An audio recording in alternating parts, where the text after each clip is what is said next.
When two isolated computing devices need to communicate with one another, establishing a direct physical link is a relatively straightforward process. But as more nodes join, we hit Metcalfe's law. The inventor of Ethernet, Bob Metcalfe, observed that the value of a network is proportional to the square of the number of users. This mathematical reality creates an engineering bottleneck. It is physically and economically impossible to run a dedicated wire from every single machine to every other machine on Earth. To solve this, engineers segment networks by scale.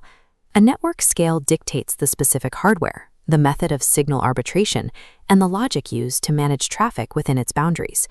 We can deconstruct the modern internetwork by building it from the desk up. By tracing the hardware required at each physical boundary, the structure of the system becomes clear. Crossing physical boundaries requires a strict change in the rules of data transmission. The smallest boundary is the Personal Area Network, or PAN, which covers the immediate physical range of a single person. To prevent devices from talking over each other, PAN technologies like Bluetooth rely on a master-slave paradigm. The central PC acts as the master, connecting to peripheral slaves like a mouse or headphones. The master device dictates the transmission addresses, the exact timing, and the frequencies each slave is allowed to use. This strict coordination prevents signal collision over short distances. Expanding the boundary to the size of a single building introduces the local area network. Because a LAN operates within known, limited physical bounds, engineers can guarantee predictable maximum transmission times. Within this bounded area, networks rely on two dominant transmission modes: wired point-to-point links using the Ethernet standard, and wireless broadcast over Wi-Fi. This technical image displays a network switch. The individual hardware ports shown here are exactly where physical point-to-point Ethernet connections terminate. Instead of broadcasting every packet to every machine, a switch dynamically allocates channels. It reads the address on an incoming packet and relays it solely to the intended destination port.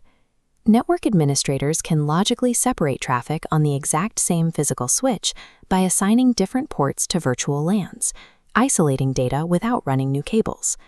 Local area architecture relies on these strict physical boundaries and switch-based point-to-point routing to maintain high speeds and low latency.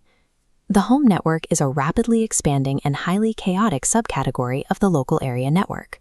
While an enterprise LAN is homogeneous and heavily administered, the modern home network is an unmanaged ecosystem of diverse consumer electronics. Manufacturers prioritize extremely low-cost devices, which introduces high security stakes and chronic interoperability issues. Because running cables through existing walls is impractical, almost all of these devices compete for bandwidth over the air, making the wireless access point the central communication bottleneck. In this photograph, the tracking collar worn by the zebra serves as a physical edge node. Sensor networks push wireless connectivity into remote, unmapped environments to operate completely independently.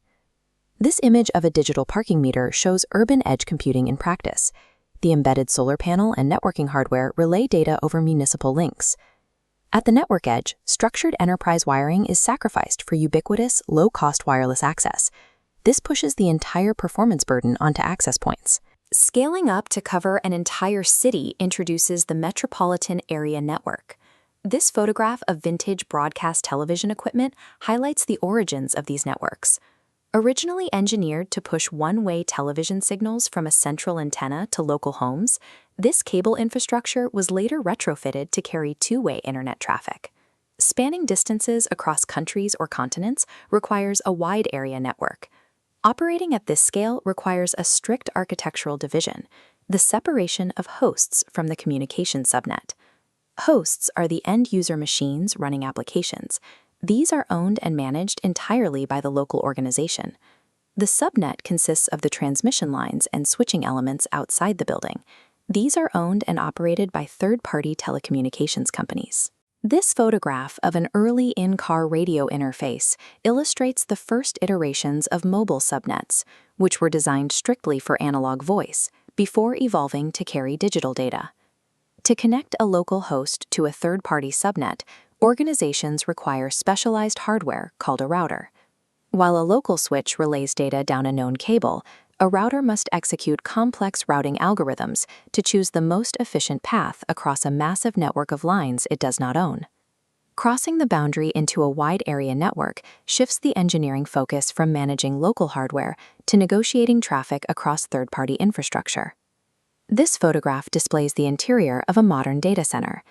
The dense configuration of identical server racks illustrates the massive physical scale required to house cloud computing applications. Moving data efficiently between millions of servers in a single building requires engineering for extreme cross-section bandwidth. To move that data globally, traditional transit networks act as the backbone, charging both the internet service provider and the content provider to carry traffic end-to-end. Large providers often bypass these transit fees using content delivery networks.